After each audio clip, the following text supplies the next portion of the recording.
Buenas noches, Domingo, ¿cómo le va? Muy bien, muy bien. Bueno, la primera pregunta es obligatoria en relación a la muerte de Carlos Saúl Menem. ¿Cómo usted podría resumirlo? ¿Cómo podría recordarlo? ¿Quién fue Carlos Saúl Menem y como presidente, qué nos dejó? Fue un gran líder con ideas muy claras y con capacidad para llevar a la práctica esas ideas. Un hombre intuitivo, con un gran observador de la realidad, tanto nacional como internacional, y que descubrió, en mi opinión, la forma de avanzar en la solución de problemas que tenían décadas en la Argentina. Yo fui primero ministro de Relaciones Exteriores durante un año y medio y lo acompañé para replantear toda la relación de Argentina con el mundo, y luego fui ministro de Economía y por supuesto implementamos no solo un plan de estabilidad, una reforma de la organización económica integral de la economía, que nos dio 10 años de estabilidad y que no debió haberse abandonado como se abandonó a partir del gobierno de Duhalde y después de que lo sacaron del gobierno de la Rúa para sacarme en realidad a mí, en el año 2002. Pero en fin, ¿qué nos deja el periodo de Menem?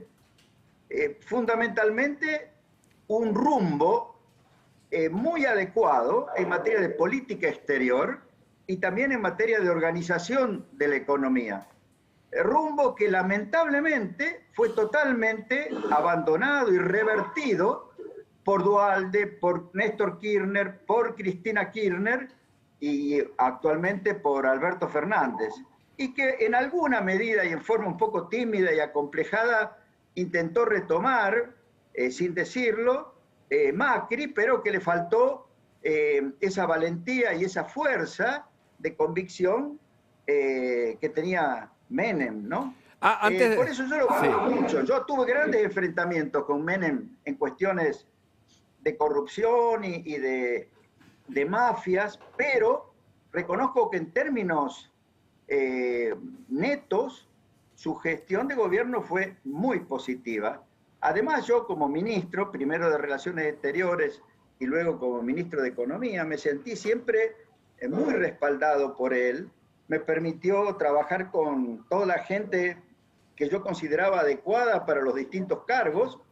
El equipo que yo llevé al gobierno tenía como 200 personas a las que yo conocía porque habían trabajado conmigo antes o los conocía por las relaciones profesionales, y yo sabía que estaban bien preparados para resolver los problemas muy graves que había en la economía argentina. Así que yo tengo un gran recuerdo de Menem y tengo un gran reconocimiento para él.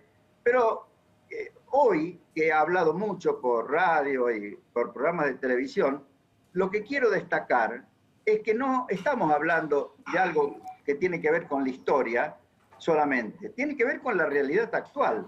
Muchas de las cosas que hizo Menem, el rumbo sobre todo, es lo que hay que volver a instalar en la Argentina. Y mientras no se vuelva a instalar ese rumbo de la política exterior y de la organización económica en la Argentina, vamos a seguir a los tumbos, con inflación, con estanflación, con pérdida de competitividad y por supuesto de empleos y con aumento de la pobreza.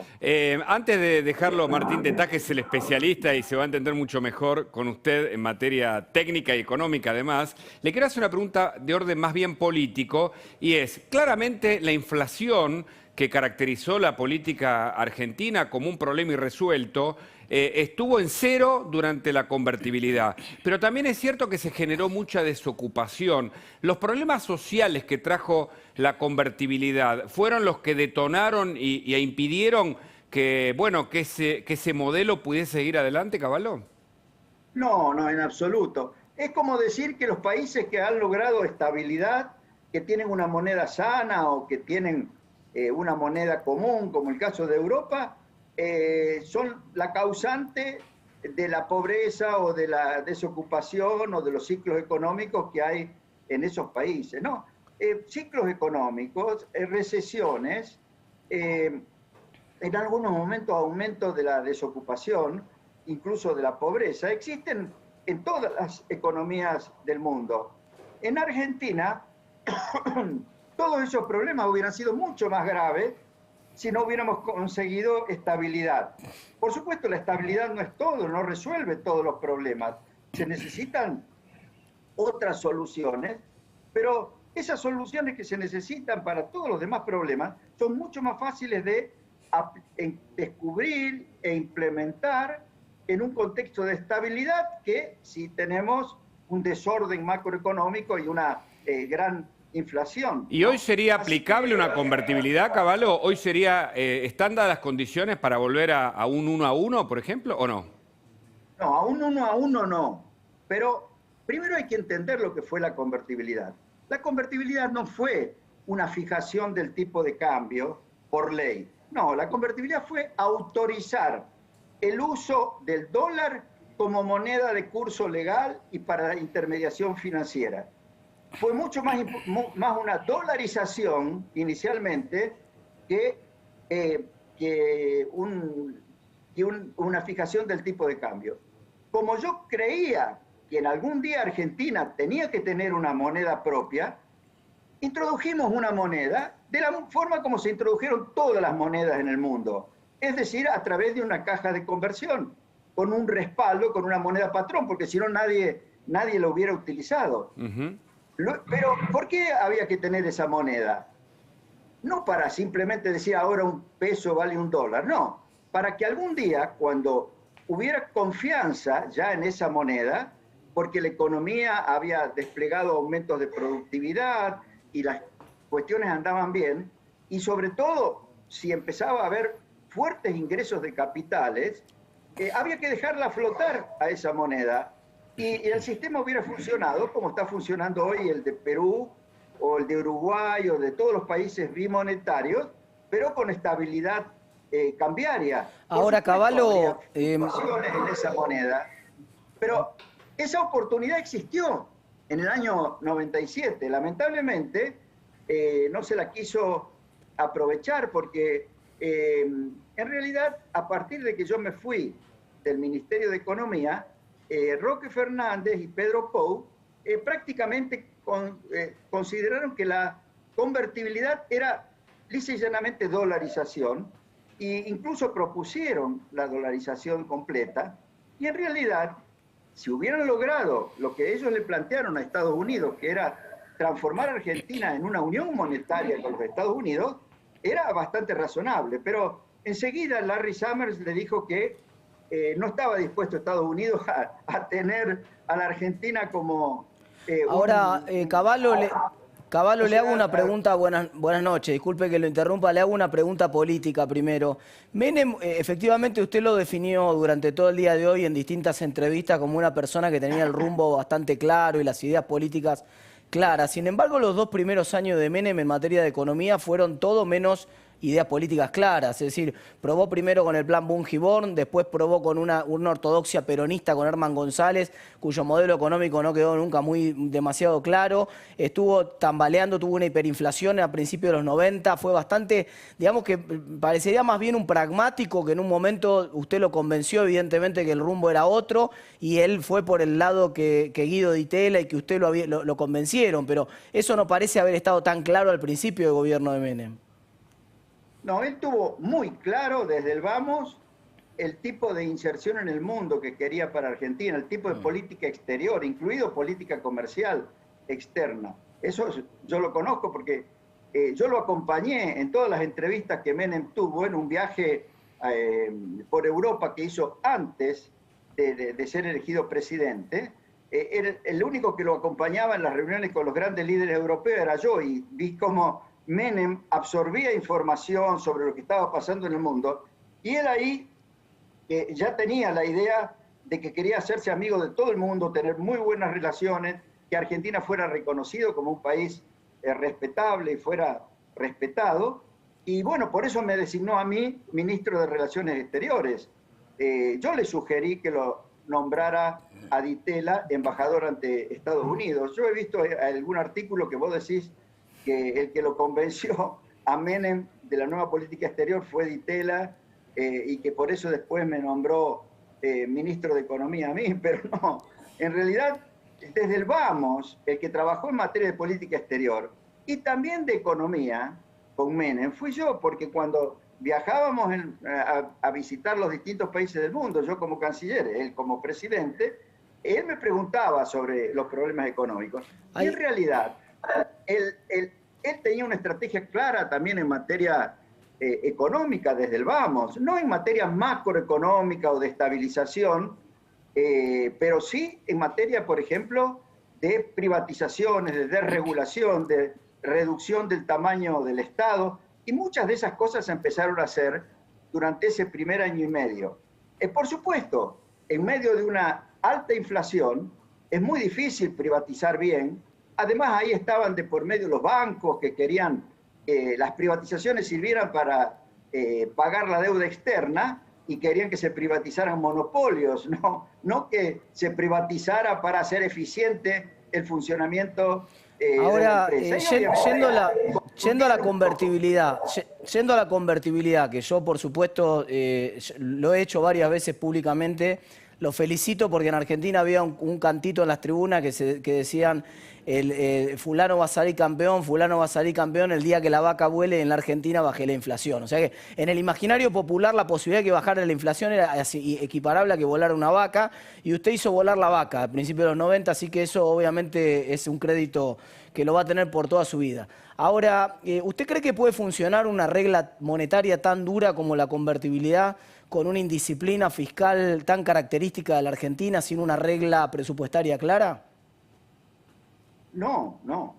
Obviamente que la convertibilidad puede ayudar a que haya una tendencia al equilibrio fiscal, pero tiene que trabajar el gobierno por mantener la disciplina fiscal.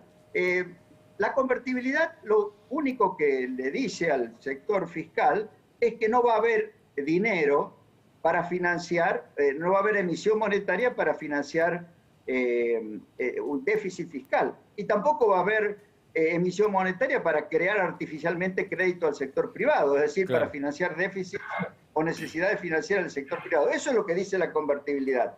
Que en realidad lo dice, no hay alternativa a eso si uno quiere eliminar la inflación, porque si se sigue con la ilusión de que se pueden financiar déficit público o déficit privado con emisión monetaria, lo que se hace es destruir la moneda que se emite a través del intento de cobrar con esa moneda el impuesto inflacionario, y la gente deja de utilizar la moneda, que es lo que siempre pasa. Por eso justamente le reconocía, doctor Cavallo, le reconocía el hecho de que usted saldó un debate en ese entonces, que ahora vuelve 30 años después, sobre si hay inflación importada, puja distributiva, grupos monopólicos que empujan los precios, distintas historias que solamente se discuten en Argentina y que usted las zanjó automáticamente con el éxito de la convertibilidad. Pero también es cierto, ayer miraba un tuit de Leopoldo Tornaroli del CEDLAS, que mostraba que sistemáticamente en la década del 90 creció la economía, pero también creció la desigualdad y la pobreza. Y ese es un fenómeno bastante raro, porque en general, cuando la economía crece de manera persistente, como usted sabe muy bien, el resultado por lo general es bajar la pobreza. Y Argentina vio un salto muy fuerte de la pobreza en la crisis del 94-95, del cual no pudo volver a recuperarse prácticamente nunca más. Bueno, lo que ocurrió ahí es que los 15 años anteriores a la convertibilidad, desde 1980, desde 1975 hasta 1990, en todo ese periodo, yo recuerdo que la productividad del trabajo bajó 25%, o sea, el Producto Bruto per cápita bajó 25%. Y aparentemente había mucha gente ocupada, pero en actividades absolutamente improductivas. Por ejemplo, había 120.000 personas ocupadas en los ferrocarriles y que no producían nada, porque ya en esa época los ferrocarriles no transportaban ni pasajeros ni carga. Ahora se dice que un error fue cerrar ramales ferroviarios. Los ramales ferroviarios ya no funcionaban ninguno. Al contrario, la privatización de los ramales de carga, permitió de que aumentara mucho el transporte ferroviario en algunas de las líneas. ¿No? Ahora, sin no embargo, todas, ¿no? Cavallo, tomo lo de los ferrocarriles, muy interesante lo que usted dice, pero los ferrocarriles como medio de unir el tejido social tienen un valor también. Pero es cierto que el empleo público fue generado como instrumento clientelar. ¿Cómo se puede manejar una Argentina que ahora se ha ido al otro costado? Ferrocarriles que funcionen. Ajá. Pero digo, ¿cómo se hace con una Argentina? Urbanos, interurbanos, Sí. comenzaron a funcionar mucho mejor que lo que funcionaban antes. Los ferrocarriles que atraen y llevan gente desde la capital federal a los barrios y a las ciudades colindantes. Lo que dejó de funcionar es el ferrocarril de pasajeros de media y larga distancia, que por supuesto ojalá pudiéramos tenerlo, pero para eso hay que tener vías en las que se pueda circular sin riesgos. Resulta que en ese momento ya no había posibilidades de tener ese tipo de servicio de ferrocarril, ¿no? En fin, por supuesto que a mí me gustaría que tuviéramos una muy buena red de ferrocarriles en la Argentina. Eso requiere una inversión que habrá que hacer en algún momento. En aquel momento no se podía hacer. Y los ferrocarriles ocupaban o aparecían como ocupados personas que en realidad no producían nada con productividad. En el medio, es cierto, en el medio convirtieron a Hugo Moyano en la persona más poderosa o una de las personas más poderosas de la Argentina, sirviéndole en bandeja al transporte de carga. No, porque hay transporte de carga por ferrocarril, hay mucho significativo que se logró con la privatización de, por ejemplo, el ramal del Central Argentino y también del Roca. El que no funcionó fue el del Belgrano. El Belgrano, pero ese no funcionó porque eran necesarias grandes inversiones y no se consiguió a nadie del sector privado que quisiera hacer esas inversiones. Ahora, el sector público no Cavallo, lo podía hacer. Ahora, Moyano, el sí. fenómeno de Moyano Sí. es un fenómeno posterior a los 90. Y Moyano fue un dirigente que se valió de algo que perjudicaba a sus afiliados y a los trabajadores en general, como era el abandono de la convertibilidad y la reintroducción de la inflación, para tener él más poder político. Y se valió de, digamos, su antimenemismo, que además él había estado muy vinculado a las mafias que yo había denunciado, y entonces ahí adquirió un gran poder, que se lo fueron dando, primero Duhalde, después Kirchner. Kirchner se lo quiso quitar, pero como este ya se había hecho muy poderoso, se transformó en un muy mal dirigente gremial. Lamentablemente... No, es cierto, y recordemos que usted renunció denunciando a Chabrán, el crimen de Cabezas y otros hechos políticos que vamos a abordar.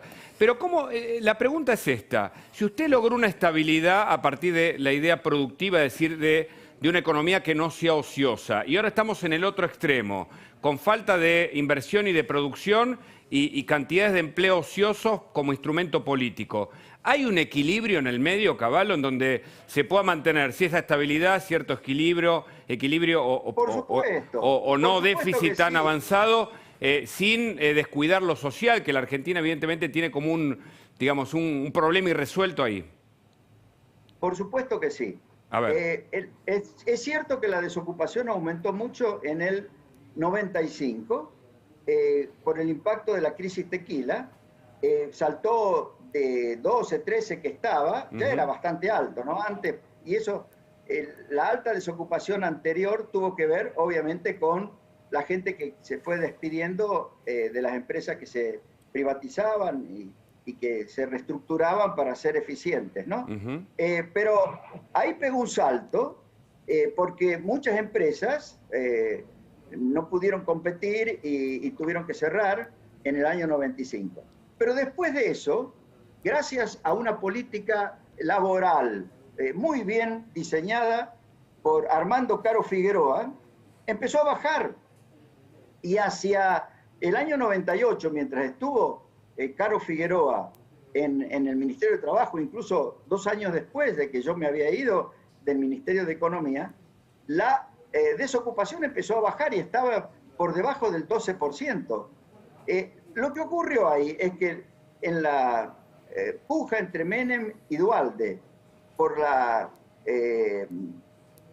campaña electoral del 99, antes de que se definiera que Menem no podía ser candidato, ahí los sindicatos empezaron a ser fuertes y impusieron que se fuera Armando Caro Figueroa y entró Herman González, que dio vuelta bastante de las reformas laborales que había impulsado Armando Caro Figueroa. Además, ya en esa época, todavía estando yo en el ministerio, habíamos querido hacer una gran simplificación, no solo laboral, Sí. sino también de los impuestos Claro. sobre la mano de obra, y una simplificación impositiva para las pequeñas y medianas empresas, para tratar de luchar contra la informalidad y facilitar la inserción. Todo eso, obviamente los sindicatos allá en esa época, que habían empezado a adquirir fortaleza política, se opusieron. Y hoy están muy fuertes, ¿no?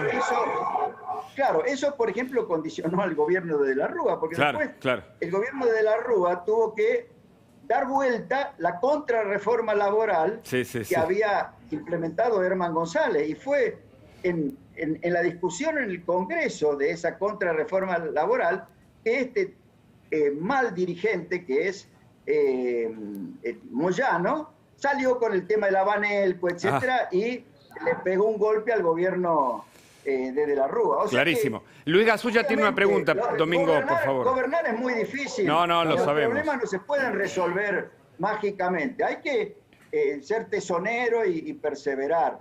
Pero lo que no se puede hacer es usar a la inflación y a las fuertes devaluaciones y a la inestabilidad cambiaria, pretendiendo que de esa forma se resuelven los problemas. Lo único que hacen con la inestabilidad cambiaria, las fuertes devaluaciones, el abandonar los esquemas de estabilización, es agravar todos los problemas. Claro. Y si no, miremos lo que pasó en el año 2002. Muchos dicen que aumentó por la convertibilidad la desocupación. Sí, en alguna medida por la falta de acompañamiento de otras políticas aumentó la desocupación. Pero el gran aumento de la desocupación se produjo en el 2002, Caballo, cuando perdón que la lo interrumpa. especificación y la Perdón que lo devaluación interrumpa. Le quiero destrozó a la preguntar, economía. le quiero preguntar sobre los Kirchner y lo que fueron las privatizaciones en su momento de YPF. ¿Qué recuerdos usted tiene de la relación con los gobernadores? Por ejemplo, el gobernador de Santa Cruz en aquel momento, Néstor Kirchner, cuando privatizan YPF. ¿Y qué decía Menem de su relación con los Kirchner? Bueno, la privatización de YPF, y antes de la privatización de YPF, la reestructuración de YPF que hizo Pepe Stensoro, con apoyo obviamente de Carlos Bastos, que era el secretario de Energía y que lo apoyaba en el marco regulatorio en general, fue una transformación extraordinaria, muy positiva. Luego vino la privatización, que fue en realidad transformarla en una sociedad anónima con cotización en acciones en la bolsa, y se vendieron acciones al sector privado, me acuerdo, a $19 por acción, y después funcionó muy, muy bien YPF. Claro. Y ahí, por supuesto, los Kirchner apoyaron a punto tal de que Parrilli fue el que informó la ley de reestructuración y privatización en el Congreso. Totalmente. Y por supuesto, Kirchner fue el que convenció a todos los demás gobernadores de provincias petroleras que apoyaran la privatización. Porque nosotros, ¿qué dijimos? Es cierto, el gobierno nacional le debe regalías hidrocarburíferas a las provincias, pero la única forma que tenemos de poder pagarle esa deuda que tienen y que la justicia estaba reconociendo, y que eran nada menos que $6.000 millones, claro, es que podamos privatizar YPF. Y así lo hicimos. Les ofrecimos a las provincias que, si querían, utilizaran esa creencia que ellos tenían, que la habíamos documentado como bonos de regalía hidrocarburífera, para transformarlas en acciones de YPF. Totalmente. Y el único que lo hizo fue Kirchner. Claro. Por eso Kirchner se quedó con esos millones tan dudosos que todavía no aparecen y que fueron licuados en el exterior. Bueno, se quedó con acciones que después las vendió a $44 a Repsol. Totalmente. Por supuesto, si él no hubiera estado de acuerdo, con la venta que ya se hizo cuando yo no estaba en el Ministerio de Economía, a Repsol, la venta estratégica, Kirchner podría haberse quedado con el porcentaje que tenía. No, él prefirió hacerlo plata a 44 dólares, ¿no? Correcto. Ahora, Domingo, la acción vale $3. Totalmente. Domingo Cavallo, gracias. Una larga charla y una entrevista siempre interesante escucharlo. De nuevo, le agradecemos este contacto. Un abrazo grande. Muy bien, bueno. Hasta luego. Un abrazo. Bueno, seguimos, porque la década del 90 fue una de las más impactantes. Termina el siglo, un siglo desigual. Muchos compararon 1990 con 1890 con el gobierno de Juárez Celma, por algunas razones que no vamos a detallar. Pero otro de los referentes, un hombre muy interesante de ser escuchado, es Martín Balsa, el jefe del ejército, quien además siguió los detalles del jefe del ejército que estuvo a cargo del primer gobierno kirchnerista, Bendini, que tuvo que renunciar porque tiene una cuenta en Santa Cruz paralela a la cuenta del ejército, y allí Balsa también tuvo cierta intervención como denunciante. Balsa, gracias por este contacto. Su primer recuerdo del presidente Carlos Saúl Menem, por favor. Mi primer recuerdo es que de un hombre que confió en mí para un cargo importante como jefe del ejército, como bien lo expresó usted, y que traté de cumplir ese cargo dentro de mis posibilidades con el mayor de los esfuerzos y no defraudar a quien había confiado en mí para ese cargo. Y fue un hombre que apoyó en todo momento el proceso mayor de modernización, reestructuración, reforma, el segundo del siglo después del de 1901 del general Richere, que creó el ejército moderno. Y sobre todo de un reequipamiento en el área logística sustancial. De algún modo... Y sobre todo esto, en mi relación pude apreciar que fue un hombre que respetó a las Fuerzas Armadas y no permitió, como nosotros varias veces lo comentábamos con él, que la política y la ideología entraran en el seno de las Fuerzas Armadas porque era un germen de destrucción. Ese es el recuerdo en grande que podría sintetizarle a ustedes ante sus preguntas. No, y es cierto, Balsa, que además le permitió a las Fuerzas Armadas volver a relacionarse con la sociedad de otro modo por la dictadura, que venían con la carga cultural sobre, en gran medida, un sector de las Fuerzas Armadas cuestionadas. Usted fue protagonista de esa inserción en el marco de una renovación de esas fuerzas. Ahora también no nos podemos olvidar del indulto, no nos podemos olvidar de los atentados, hechos que marcaron también esa década y que dejan y que resuenan todavía en la memoria como aspectos sombríos, ¿no? De acuerdo, yo me he limitado y me voy a limitar, si ustedes me lo permiten, claro, se lo solicito muy respetuosamente, hablar del Menem que yo conocí y traté y su relación en el contexto de las Fuerzas Armadas, particularmente con el Ejército. Perdón, una pregunta. Ustedes se refirieron a atentados. Sí. ¿A qué atentados, perdón, concretamente? Bueno, los atentados durante la década de los 90, durante la época en que Menem fue presidente. AMIA y lo que ocurrió AMIA, Embajada de Israel, 92 y 94, ¿no? Ah, correcto, sí, el 92 y 94. Sí. Bueno, eso entra en el marco político, el ejército fue totalmente ajeno a eso en todo sentido. No, por supuesto, no estamos señalando esa responsabilidad.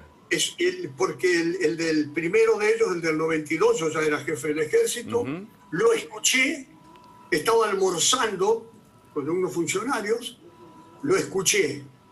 Y el otro, el de la DAIA, el mayor de estos, que creo que casi 86 víctimas fatales, yo estaba en el Mar del Plata recorriendo las instalaciones de los Juegos Panamericanos para el año siguiente, para el 1995.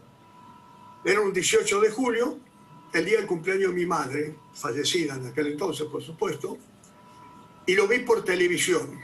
mientras recorría en el Obrador.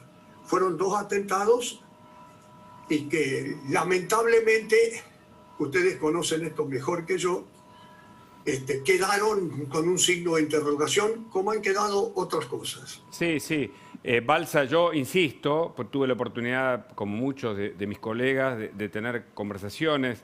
Usted fue una persona siempre abierta a la prensa, como lo es en la actualidad, cuando no era sencilla ese rol por parte de un jefe del ejército, e insisto con lo que pasó después. Le digo a la gente para recordar lo del jefe del ejército que descolgó los cuadros y que fue investigado por una causa de corrupción durante el gobierno kirchnerista. Entonces, a mí me parece importante también recordar algunos hechos, como por ejemplo lo de la voladura en Río Tercero, que implicó, digamos, una década con aspectos para destacar y otros aspectos que resuenan preocupantes todavía entre nosotros, ¿no? Interesante pregunta. Voy a intentar una respuesta. En esos 2 lamentables casos de corrupción existieron pícaros, bandidos y corruptos, que son conocidos, no los voy a nombrar, que quisieron vincular al ejército argentino en eso, pero la justicia rápidamente descartó total participación del ejército y de ninguno de los integrantes, porque inicialmente se procesaron aproximadamente 11 o 12, jefe del ejército que era yo, el subjefe, otros generales, y la justicia demostró, y está documentado, lo tengo yo y ustedes también lo pueden obtener, que ni el ejército ni ninguno de los participantes que revistaban en el ejército, órdenes mías por supuesto, tuvo ninguna participación en eso. Y es tan simple lo que digo, que a veces comprendo que en el imaginario colectivo se dice fabricaciones militares, una fábrica, un contrabando de armas. ¿Quién tiene armas? El ejército. Ahora yo me permito, en forma muy respetuosa, no le voy a preguntar a ustedes, pero voy a formular una pregunta para todos los que nos están viendo. ¿Alguien puede creer? Primero son 2 cosas y después voy al meollo. Los decretos, yo me enteré por el diario. Un diario importante, quizás el de mayor tiraje. En la Argentina me enteré de los decretos, no habían pasado nunca, eran decretos. Sí, sí, usted lo contó, ¿no? De la venta de armas. Decretos. Y recién yo escuché a un señor que ustedes estaban entrevistando que debe conocer mucho más, porque los decretos no pasaron nunca por el ejército, pero sí pasaron por el área de relaciones exteriores, el área de economía y el área de defensa. El área de economía manejaba no solo, llegó a manejar también posteriormente fabricaciones militares, pero también la aduana. Claro. Y fue el área de economía, según consta en el decreto, el señor que ustedes estaban entrevistando, Domingo quien Cavallo liberó a la aduana de la salida del material. ¿Saben en qué consistían los decretos? Y ahora voy al meollo. La venta de armas Ecuador y Croacia, sí. Permítanme, 58.000 fusiles FARC, más de 14.000, alrededor de 14.000 fusiles automáticos pesados, miles de morteros, de ametralladoras, de lanzacohetes, millones de munición. Yo pregunto, ¿alguien puede creer que del ejército, si sale un fusil en el ejército, el que lo entrega, le hace firmar un recibo al que lo recibe, y el que lo recibe tiene que acreditar por qué pide el fusil, en qué circunstancia, o un sable bayoneta? Y se van a exportar 58.000 fusiles livianos, 14.000 pesados, 20 cañones y pico de 10 toneladas cada uno. Si hubiera sido así, pregunto, el general Brinsoni, que me recibió a mí el cargo del ejército, y todos los que han compartido el ejército hasta el presente, incluidos aproximadamente 10 o 12 ministros de defensa, ninguno hizo una denuncia del faltante militar. Pero pícaros, bandidos y corruptos, pero la justicia actuó y dijo, ni el ejército ni ninguno de los que habían sido iniciados en primera instancia. En la apelación, la justicia actuó en forma contundente. Y después viene otro caso, un atentado lastimoso, al cual ustedes estoy seguro que tienen presente en esto, y se ha hablado en estos días de ese, que es el Río Tercero. La justicia imputó a gente de fabricaciones militares porque eso que imputó la justicia por Río Tercero estaban imputados y condenados por la causa madre, que era el contrabando de armas, donde no hubo ningún miembro del ejército que estuviera a mis órdenes. Los de fabricaciones militares estaban al orden del ministro de Defensa en un destino que se llama extrafuerza, como en el que está en la Comisión Nacional de Energía Atómica, en la Casa Militar, en el Estado Mayor Conjunto. Esos que están en esos destinos son extrafuerzas por el tiempo que están ahí y no están bajo el mando del ejército. Balsa. Ningún oficial, ni en la causa armas, que estaba en el ejército, desde yo que era jefe del ejército hasta el cabo más moderno, más jovencito, fue imputado en ninguna de las dos causas. Balsa, Pero es más, le hago una para pregunta, ver disculpe que lo muchas cosas interrumpa. que el imaginario colectivo no lo conoce, pero ante la pregunta de ustedes yo siento la responsabilidad. Balsa, recién usted mencionaba... Mi compañero Olga Suya, una pregunta, por favor. Recién usted mencionaba algunas cuestiones del entrevistado anterior y yo lo que le quiero preguntar es cómo manejaba el poder, el gabinete, cómo lo manejaba Carlos Saúl Menem, las relaciones entre los ministros, que evidentemente había fuertes internas, y si usted vio los famosos sobresueldos, si usted recibió sobresueldos, tanto que se habló de esa cuestión. Sí, yo no participé nunca, y creo que ninguno de los jefes de Estado Mayor que compartieron con las otras fuerzas, nunca participamos de una reunión de gabinete. Superior inmediato de las Fuerzas Armadas es el ministro de Defensa. Yo tuve relación con dos ministros, Herman González y el doctor Camilión.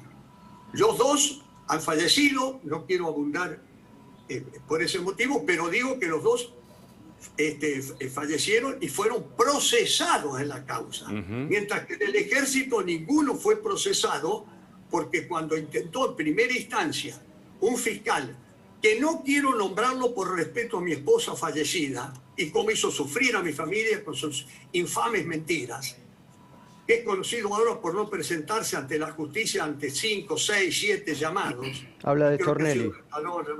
Prefiero no nombrarlo por respeto a mi familia. Ajá, está bien, lo respetamos. Y un juez también que actuaba en tándem, actuaban juntos. Imputaron primero, pero luego en la apelación ante la majestad de la justicia dijo no había nada para imputarle a estos hombres en primera instancia ni al ejército. Y ahí se terminó causa armas. Lo de Río Tercero es interesante porque si se hizo Río Tercero como se afirma, a mí no me consta porque yo no tenía nada que ver con Río Tercero, eso dependía de Defensa. Yo me entero de la voladura acá, como se pueden haber enterado ustedes.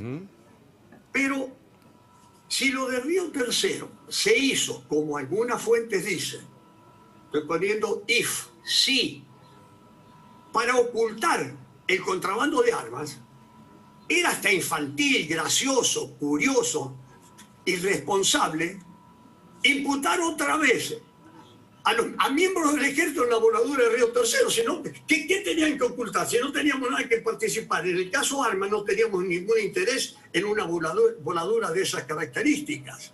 Pero es más, usted me hace recordar cosas, les pido disculpas. No, por favor. Lo llamamos para tener una memoria activa y permanente en este momento en donde, bueno, obviamente acaban de sepultar en el cementerio islámico de La Tablada al expresidente Carlos Saúl Menem. Perdón, quiero terminar porque de ese atentado hoy se ha hablado mucho en otros, que el fiscal al cual me referí, que no lo quiero nombrar, pretendió imputarme a mí y a otros oficiales, pero a mí, en el caso de Río Tercero particularmente, y saben, pidió la indagatoria mía. Me presenté en el tribunal de Río Cuarto, yo ya era embajador, me escucharon ahí 4 fiscales, ninguno me hizo... No estaba él. ¿Saben por qué me imputaba? ¿Por qué?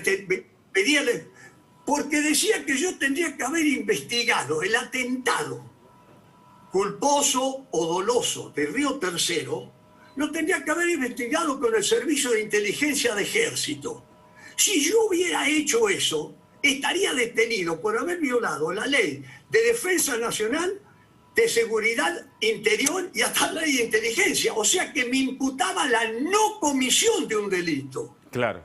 Esto es necesario. ¿Qué hice yo en esto? Sí. Denuncié ante el Procurador General de la Nación esta actitud irresponsable, porque si ese fiscal, el fiscal, no el juez, porque el juez en esto nunca imputó a ninguno río tercero. No, pero está claro el concepto. Pero Ahora, si ese fiscal sí.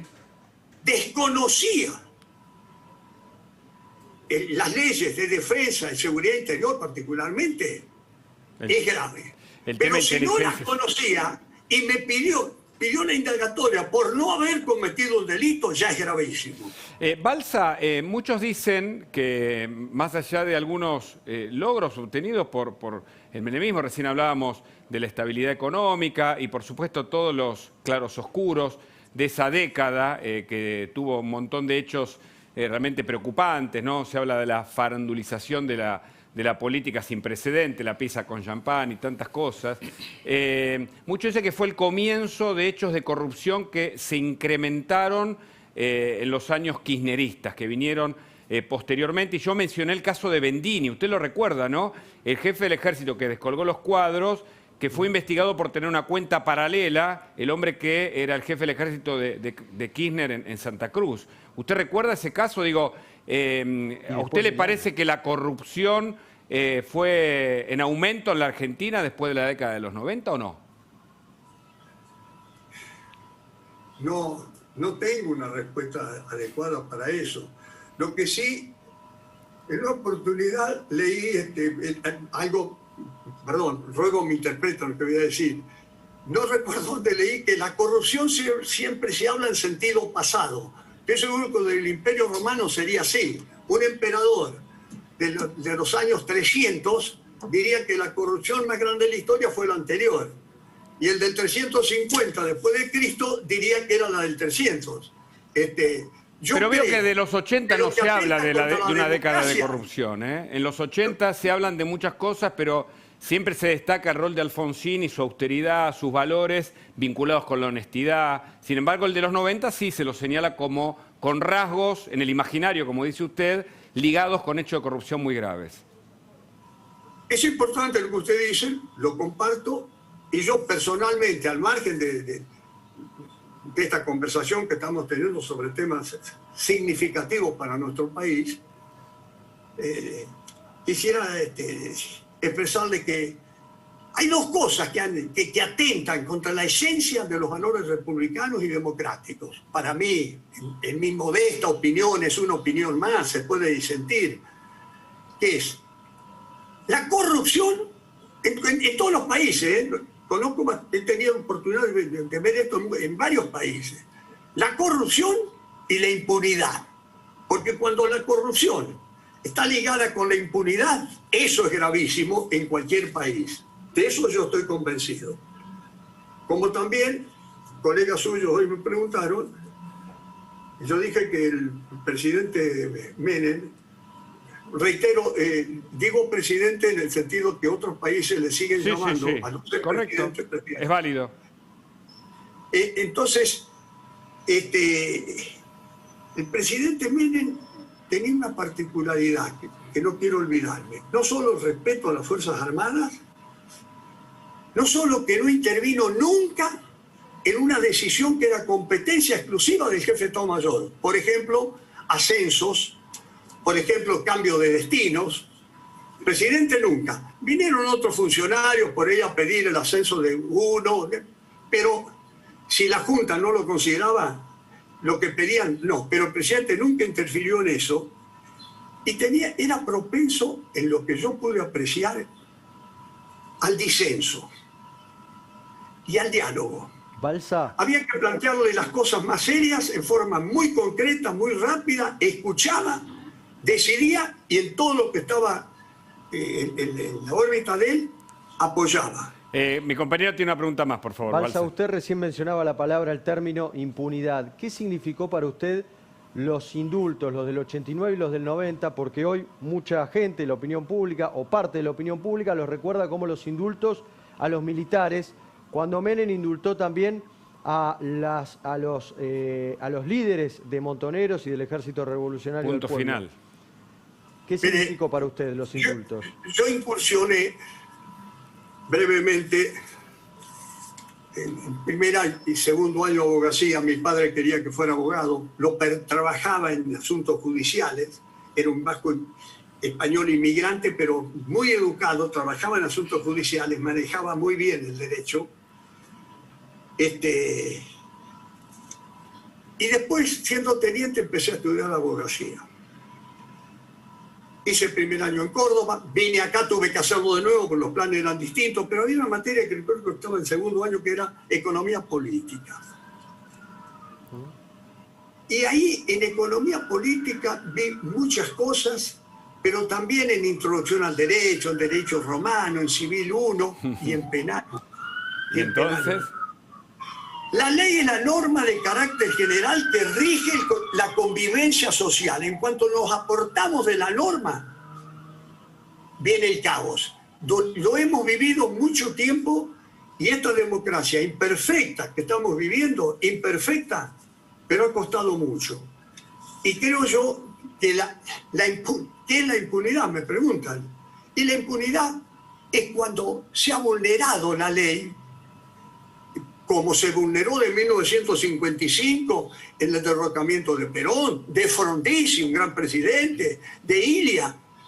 Pero los que vulneraban la ley tenían una particularidad, eran premiados, fueron no solo ministros, embajadores, presidentes de la República. Y hoy, Balsa, hoy ¿cómo está esa materia? Eso se terminó el 3 de diciembre de 1990. Los que atentaron fueron juzgados con todas las garantías constitucionales por primera vez y funcionó el régimen de premios y castigos. Es mi opinión. ¿Puedo estar equivocado? Respeto otras opiniones. Y hoy, ¿cómo ve el poder político que para muchos quiere quedarse en una suerte, entre comillas, de autocracia, modificando las leyes o poniendo jueces amigos o buscando disciplinamiento para algunos sectores para mantener cierta impunidad o para quedarse en el poder? Creo que fue Demóstenes, vean ustedes lo que me están haciendo recordar, ¿no? Creo que fue Demóstenes, más o menos 300 años antes de Cristo. Demóstenes, que dijo que la ley era un regalo de los dioses a los hombres. Es grande, ¿eh? 300 años antes de Cristo. La ley es un regalo de los dioses, Cristo no había venido al mundo todavía, regalo de los dioses a los hombres. Y yo le agregaría la norma de carácter general que rige la convivencia social. Si no respetamos la ley de leyes, como le llaman, pero yo quiero llamarle nuestra Constitución Nacional, que en su preámbulo establece que costó sangre, los pactos preexistentes, todo eso. Si no respetamos la ley, no existe sistema republicano. La democracia es una parte importante, pero es más importante el sistema republicano, la división de poderes. Soy un convencido de eso. Y los trastornos que hemos tenido es cuando no hemos respetado eso. Ahí dejo para los políticos, para los politólogos, claro, para ustedes también analizar políticamente. Yo no soy un político, no fui un político. Pero es interesantísimo hablar con usted, Balsa. La situación actual, que ahora, es muy difícil. ¿Me permito? Acá hay un enemigo en esto que ha aparecido, un enemigo chiquitito, imperceptible, más que microscópico casi, pero ese enemigo es no solo invisible, es letal, atraviesa fronteras y es sumamente democrático porque ataca a todos. En todo este consejo yo creo que tenemos que unirnos, oficialismo, las fuerzas de la oposición deben ser respetadas, pero las fuerzas de la oposición también respetar al oficialismo, porque en la alternancia democrática, la oposición de hoy, en la alternancia democrática, puede llegar a ser oficialismo el día de mañana, y no le conviene recibir un país incendiado. Pero dejo el análisis para los especialistas. No, Balsa, quiero aprovecharlo porque usted es muy interesante de ser escuchado. que, hablando de la democracia y de las leyes, Menem parte y obtiene, digamos, cierto, no sé si es el indulto o el perdón por parte de la Corte en una de las causas, en donde 26 años después no hubo una sentencia definitiva, y eso me parece que también habla de la Argentina actual que nos toca vivir, ¿no? Puede ser, y hay mediante los mecanismos legales vigentes, que no son malos. La ley no es mala. A lo mejor somos nosotros los que tenemos el horror. Pero yo omití algo, y le ruego que me disculpen, en este análisis muy de café que he intentado hacer, y que ustedes con gran paciencia me lo han aceptado.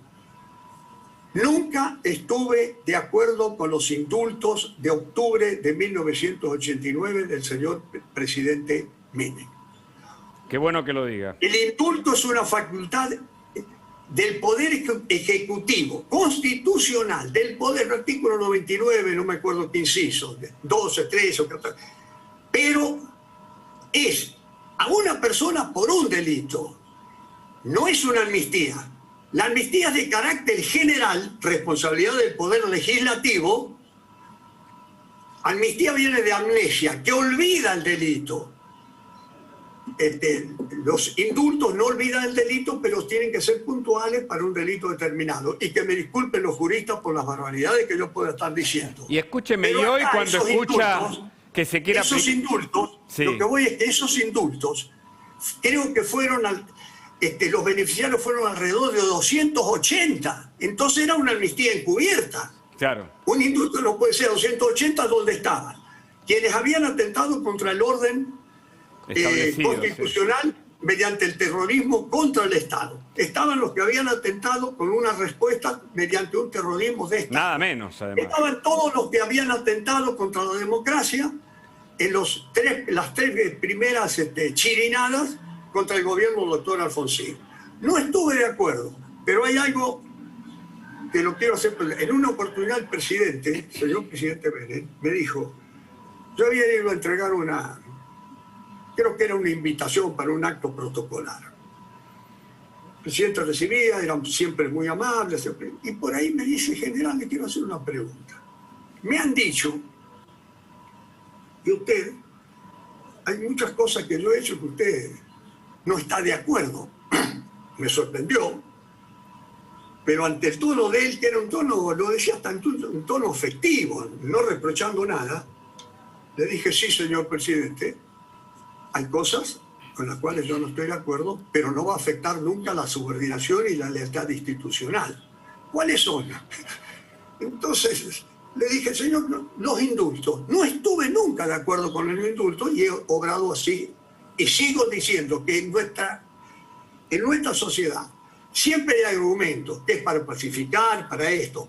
Desde Rivadavia con la ley, creo que lo llamaban ley del olvido, los indultos y las amnistías sirvieron para proteger a los que habían delinquido. Para favorecer, parece que a los que pueden recibir el favor, ¿no? De acuerdo, tampoco estuve de acuerdo, se lo dije al presidente, sí, con unas privatizaciones que el señor que fue entrevistado recientemente por ustedes, Domingo Cavallo, defendió muchas cosas. ¿Por qué no lo menciona, Balsa? ¿Por qué hay tanta...? Sí, el ministro de Economía, el señor Domingo Felipe Cavallo, era ministro de Economía, pero la responsabilidad fue del presidente. Ajá. Me refiero las privatizaciones de los ferrocarriles. Cuando rendí Economía Política en segundo año, creo que era de la Facultad de Derecho de Buenos Aires, recuerdo que teníamos aproximadamente alrededor de 43.000 kilómetros de vías férreas. El ferrocarril es transporte rápido, seguro, de gran tonelaje. El más desarrollado de América del Sur. Menos de 10.000. Hoy no se podría realizar la movilización para Malvinas, donde yo vine de Paso de los Libres, Buenos Aires, Ingeniero Güell por ferrocarril, porque tenemos, creo, menos de 10.000 kilómetros de vía férrea. Tampoco estuve de acuerdo, pero yo no soy un ciudadano más.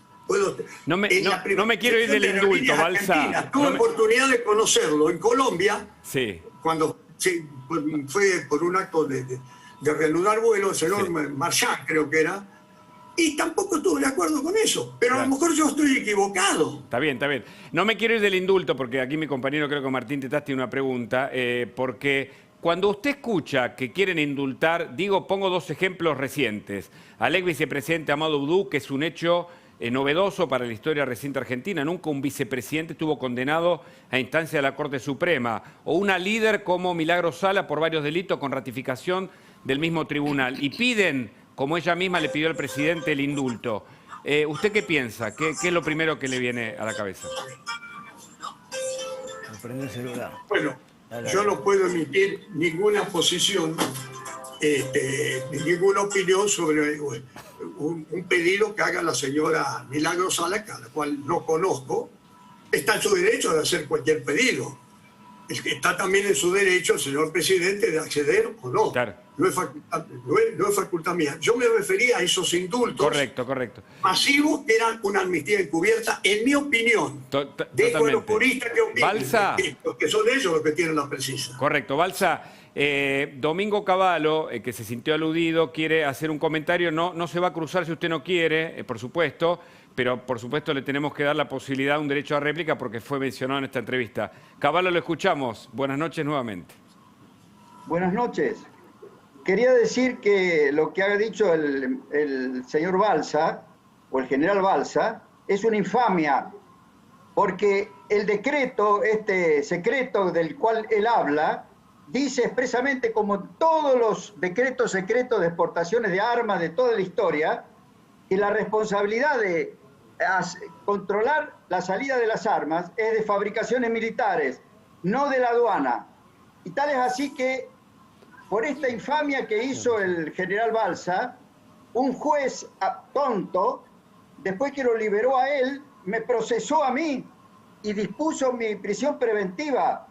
Por supuesto, la Cámara Federal de inmediato dijo, interpretando bien los decretos y sabiendo que la responsabilidad de controlar era de fabricaciones militares y no de la aduana, por supuesto me declaró que yo no tenía nada que ver con el tema. Pero además quiero decir otra cosa, argumentar que yo como ministro de Economía tendría que haber sabido que estaban exportando armas, y él, de quien dependía arsenales de ejército, que le entregó una cantidad enorme de armas a fabricaciones militares, creía que esas armas eran ¿para qué?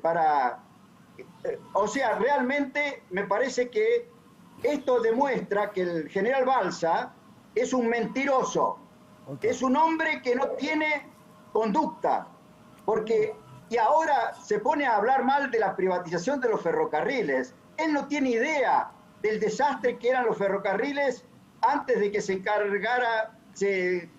llevara adelante la privatización. No se podían prestar servicios de pasajeros de media y larga distancia porque la infraestructura estaba totalmente destruida. Realmente, estas alusiones que está haciendo el general Balsa a eventos de la década del 90 demuestran que es una persona mentirosa.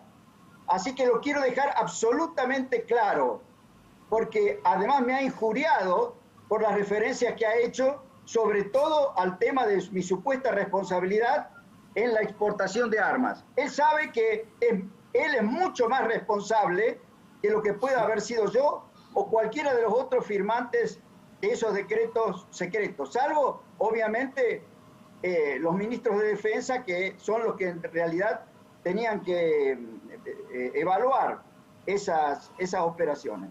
Pero, sinceramente, me parece algo realmente alevoso lo que está haciendo. Ya lo había hecho, en realidad, el general Balsa en el año 2001. Y ahora, después del 2001, se aprovechó de toda la campaña de demonización contra los 90, contra Cavallo, etcétera, para él sacarse de arriba la responsabilidad y echársela a la persona a la que decidieron cargar todas las culpas que había pasado en los años 90.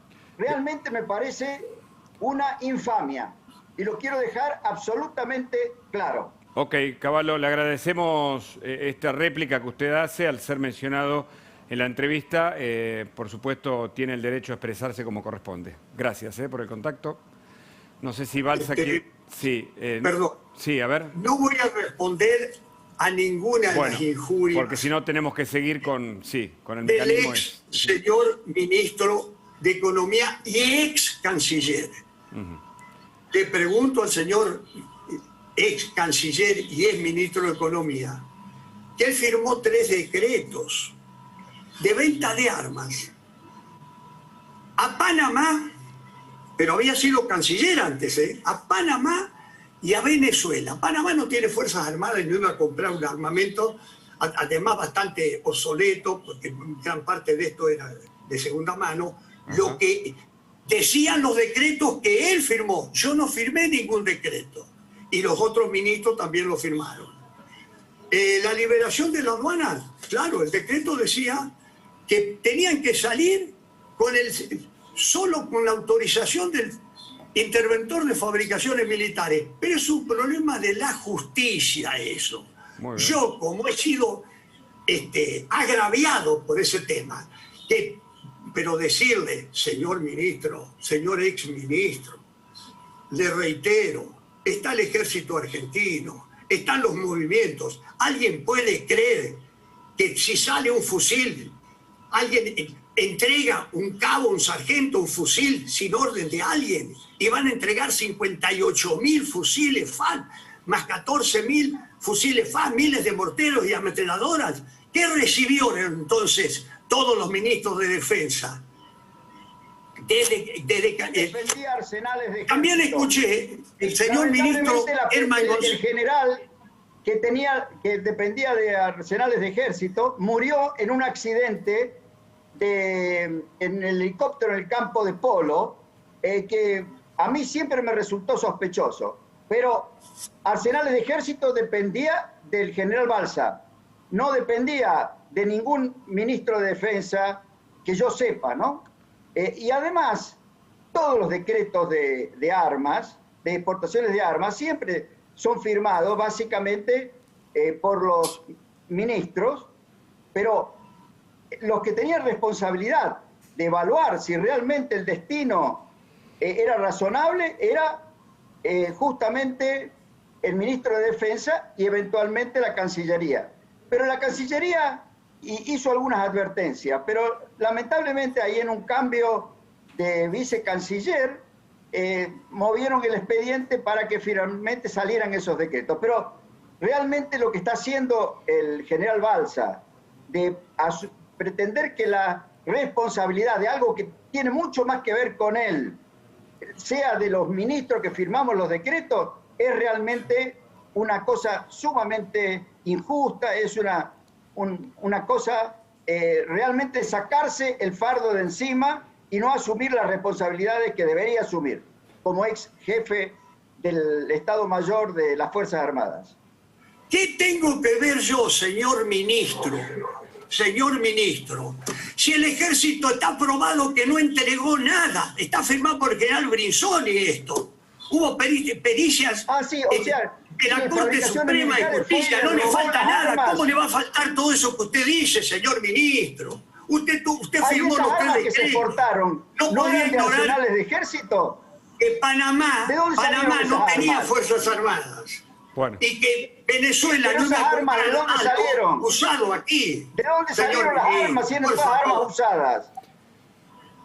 ¿De dónde salieron esas armas? Si de las fábricas militares. Y usted no podía ignorarlo, señor ministro. De las fábricas militares que fabrican.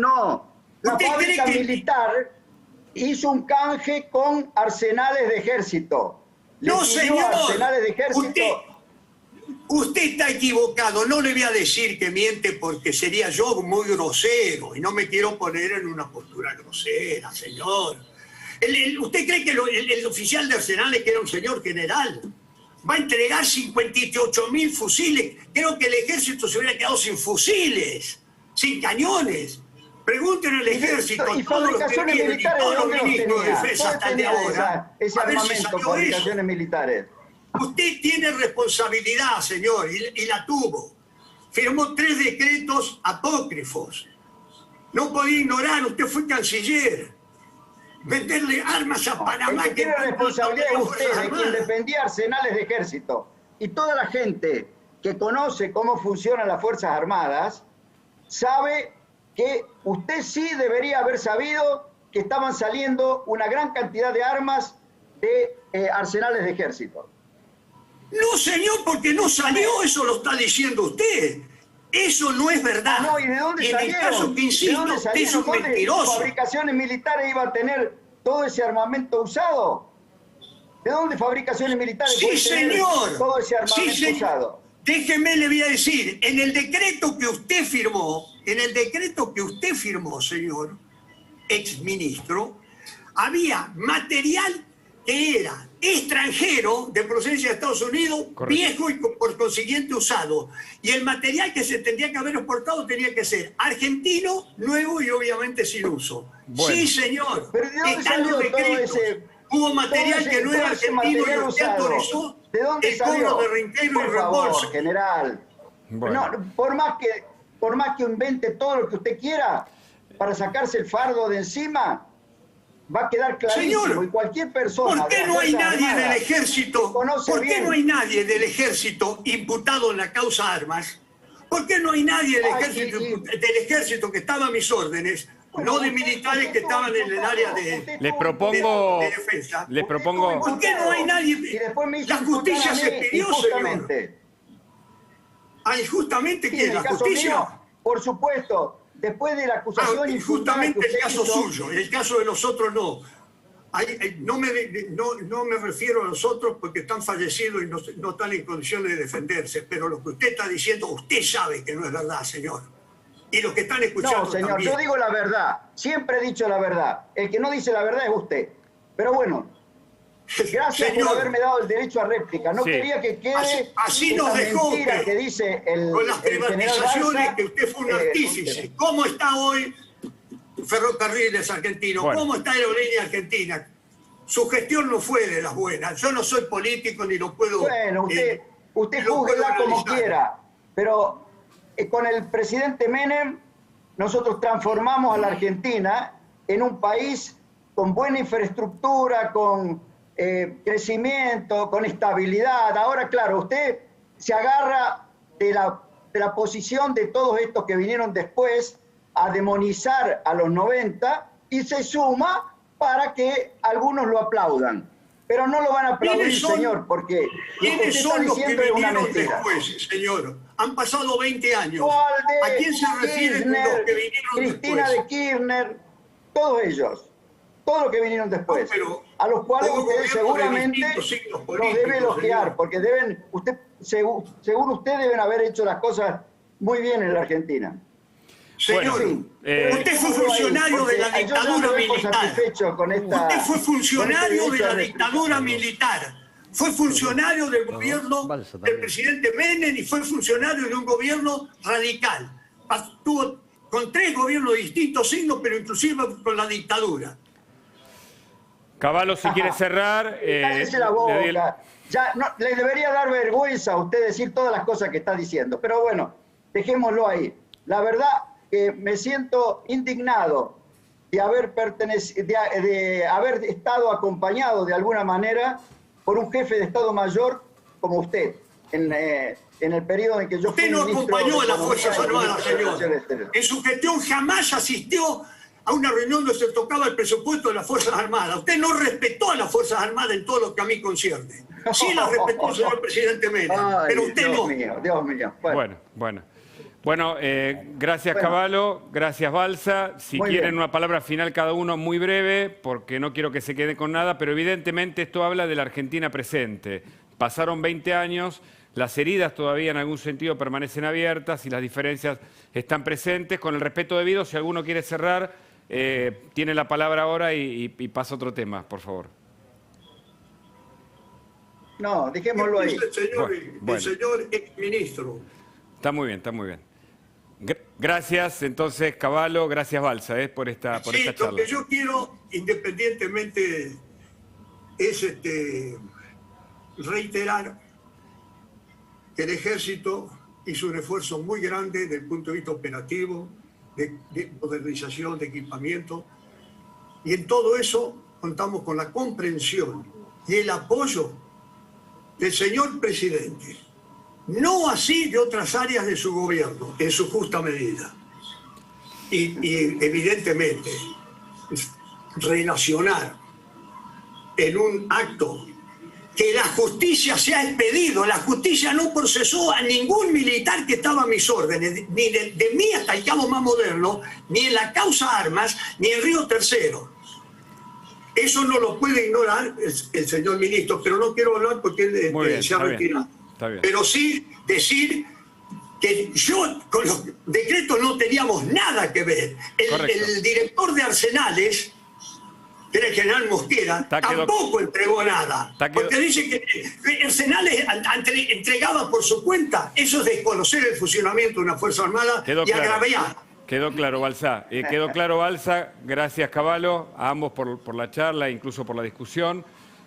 Tratamos de terminar del mejor modo y seguimos, por supuesto, aquí en Mirá, recordando a Carlos Saúl Menem, quien acaba, reiteramos, de ser sepultado en el cementerio islámico, en una ceremonia acotada a sus seres más cercanos, en la tablada, pero uno de los que tal vez sea un representante de ese imaginario, de esa cultura popular, de ese peronismo menemista, es Luis Tula, y está con nosotros en línea. Hola, Tula, ¿cómo va? Hola, positivo. No soy Luis Tula. Luis Tula fue de Catamarca.